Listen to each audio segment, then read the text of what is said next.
This is Celebrating Juneteenth, Past and Present, brought to you by We Are One Southeast Chicago, SEC, and Worldwide Juneteenth. Hello, I'm NLynnette, and today we have the privilege of speaking with one of Wisconsin's greatest stars, the president of the NAACP Wisconsin State Conference of Branches, Wendell Harris. Hello, Mr. Harris. Hi, Lynette. How are you? It is I'm good to great. be on this Zoom call with you this evening. Well, it's great to have you. Now, full disclosure, you and I do work together as I'm legal redress for the state conference. So we can probably have a really intimate conversation today because we're going to talk about voting, and that's something that you and I are both working on. But if you could set the lay of the land, what's going on in Wisconsin when it comes to voting? What's going on in Wisconsin when it comes to voting? From the perspective of Black people, and I feel comfortable saying I can speak for most Black people in Wisconsin, we are under attack to protect our vote. Wisconsin and its legislature and Senate, for the most part, as well as the Supreme Court, Wisconsin Supreme Court, it's a three-pronged effort to take away the vote in Wisconsin from African American people. And what I mean by that is this. In 2020, the Wisconsin, I'll just use the phrase that they use, remained a blue state. It reverted back from red to blue. Joe Biden won the election in Wisconsin. The former president made the claim, and still making the claim, that Wisconsin's votes were fraudulent, illegal, and in particular, illegal and fraudulent in two counties, Milwaukee County and Dane County, the two counties that represent the largest population of African-American people in the state. In those two counties, Dane and Milwaukee, when Black people go out and vote, we can pretty much determine which way this state goes for the presidential election, and that's about it. We were able to keep, that balance to keep Donald Trump out of office. Well, the Trump folks filed claims and lawsuits claiming that my vote was a fraudulent vote. And it went all the way to the Wisconsin Supreme Court. And by the grace of God, I'll say, one very white, right-wing Republican Supreme Court justice stood with the Black community and saying, no, your vote was not fraudulent. You did nothing illegal, and I'm going to be that fourth vote that you need to keep your vote as a valid vote in Wisconsin. That was, what he was absolutely heroic. He stood on what he knew was the truth, that we were not fraudulent and that our votes should count because we did nothing illegal. So that's what's going on. The truth. It seems like there's some truths going on in Wisconsin that just don't seem to come out, especially when it comes to voter fraud. Now, is voter fraud really a big issue even in Wisconsin? Voter fraud is not a big issue, really. When you get to the facts, nowhere in the country, we don't have voter fraud, taking place at any levels that would actually affect the vote. Isn't it true that most of the things that they're calling fraud are just actually mistakes, or people may have moved, or simple things like that? And the numbers are so low that they're minuscule. Now, we just had a sheriff down in Kenosha County just this past week come out and say that the votes that were taken in some of the senior citizen homes and assisted living facilities are fraudulent. This sheriff, I would argue that he's trying to get the attention of Donald Trump, because all we got to do is the sheriff of Kenosha County?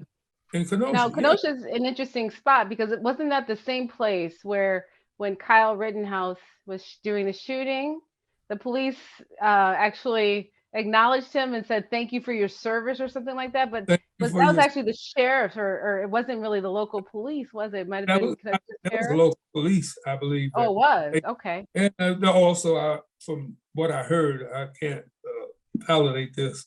It was said, and I don't have any reason not to believe it, that when the young man was arrested, in the jail system, some of the police officers showed him special treatment. So what's going on in Wisconsin? Wisconsin is much like most of the country right now.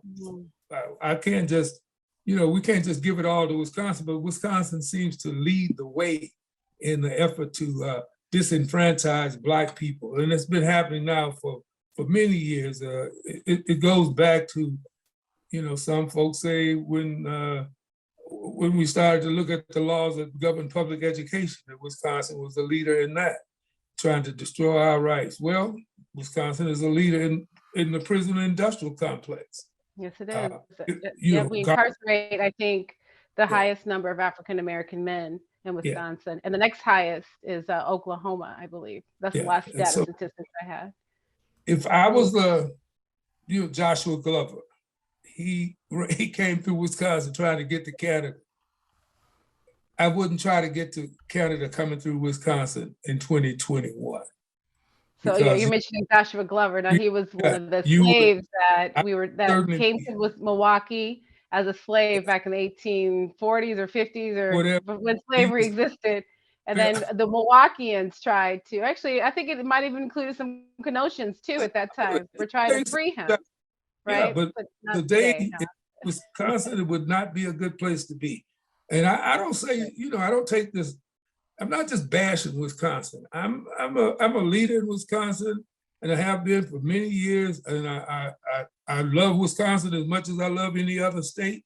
I grew up in Arkansas, but I don't see much difference now in Wisconsin than what I saw when I was a child growing up in Arkansas. When I was a boy, hearing my mother and father have a discussion about which one of the two of them would vote, because they had to pay a dime.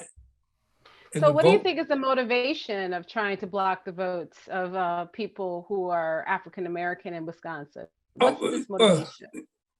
White men my age and younger and most older are trying to maintain power and control over this country and the world, not only this country, but the world. Because if America, if the people like Donald Trump can ally with a guy like Putin in Russia, they could just about dictate to the rest of the world which way we would go.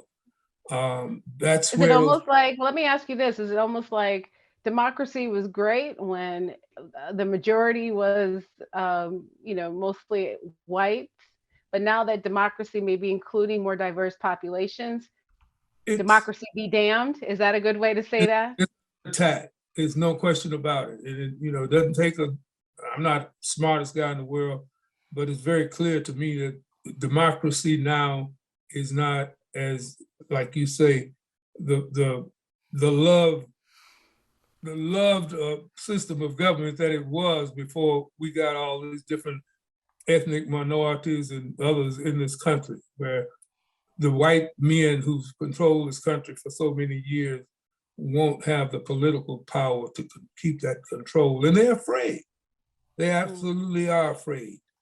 And so what do we do as a community? So we know we have a big fight against that, for, getting our votes recognized and acknowledged. But how do we keep ourselves motivated? If there's a big effort against our voting rights, it seems like some people might opt to just give up. How do we keep the hope alive? We keep the hope alive by doing things like we are here now, making sure that our people get a chance to see this kind of conversation and hear this conversation taking place, and continue to fight. Just continue to fight. We know that we are outnumbered. We are outnumbered with guns. We are outnumbered with dollars, but we have right on our side. And we have numbers. We have some good numbers. Yeah, we have good numbers, but let's don't fool ourselves about those numbers. But we do have the numbers that can dictate how the system works and can work at our advantage if we can just get our people to come out and vote and see the value of casting our votes. So that's where we are. Our responsibility, I see my responsibility now, is to keep pushing back on my oppressor, at the same time doing everything in my power to educate our young people and our older folks about what we really are up against and why we have to fight this fight and take this very seriously, because it's a very serious matter and it's very serious for us as a people. How about getting more of these young people involved? Has the NAACP thought about um, getting a program together to encourage more young people to run for office and help them understand what it takes to get there and be supported there? NAACP has got programs that encourage young people to run for office. And it's unfortunate that so many people don't know about what we do. You, as a matter of fact, you were raised in the NAACP and you definitely a leader. You're a leader that's got a lot to give. We have those programs in place and we're going to keep on trying to bring more youngsters in, and we just have to keep fighting. We have to take the licks that we take from people who say that we're not doing our part. We can just keep on moving. You'd be like the duck, the water just come off. If we stay true to our mission, we will get there and we will not be denied. I always have to talk about the fact that when I found out that my great-grandfather fought in the Civil War, I saw myself as a fighter. But when I found out that my great-grandfather actually fought in the Civil War, a fighter became a giant. And that's what I want all of us to see ourselves as. Because not only did my great-grandfather fight in the Civil War, many others fought in the Civil War who don't know that their great-grandfathers and maybe their great-grandmothers actually took up arms and said, I'm going to fight to death for my people's freedom. We have a moral obligation, a genetic obligation for my genes to continue fighting. And that's what we're going to do. And we're going to win this war. We've been fighting these battles, but it's a war against us as a people, and we're going to win it. That's interesting. You talk about the history, or I think it's epigenetics. I think it's called. Where you have an impact on your genes today because of the history of the behaviors of your family, and so your epigenetics make you a warrior. Your father or your grandfather was in the war, so it makes you have those genes. Your great grandfather, it makes you have those genes of that were impacted by his fight. But it's funny because when we talk about epigenetics, we talk about slavery and how slavery traumatized our genes and made us a certain way. But the reality is the being able to endure slavery, Jim Crow, the fight for civil rights, mass incarceration, the current day demise on our neighborhoods, and still be present gives us an amazing repertoire of epigenetics that shows resilience, that shows perseverance, that shows hope. And so, to your point, these young people need to know that they come from greatness. You don't need to have an African king that you know of or directly in your lineage, but just being an American who's African American and the endurance that we've proven shows the excellence that's within us. And so, thank you for mentioning that. So, as closing, so what do you say? The fight for voting is still on the table. It is our American fundamental right to get there. What types of programs does the NAACP support to ensure that the black vote gets counted in this next election? Well, one of our greatest challenges right now is to get fair maps drawn in this state and all over the country. We're in the middle of a fight here in Wisconsin to get some maps drawn that will allow us in Wisconsin to get some people elected to the legislature and the Senate that will represent the needs of the everyday Black person who lives and works a regular job, does not live in some community where he or she don't have to deal with any of the trauma that comes with living in the inner city. Because the maps, I can talk about this a lot, the maps that we have drawn now are maps that will encourage our vote to go out to these communities where our people don't have to live like we do in the inner city.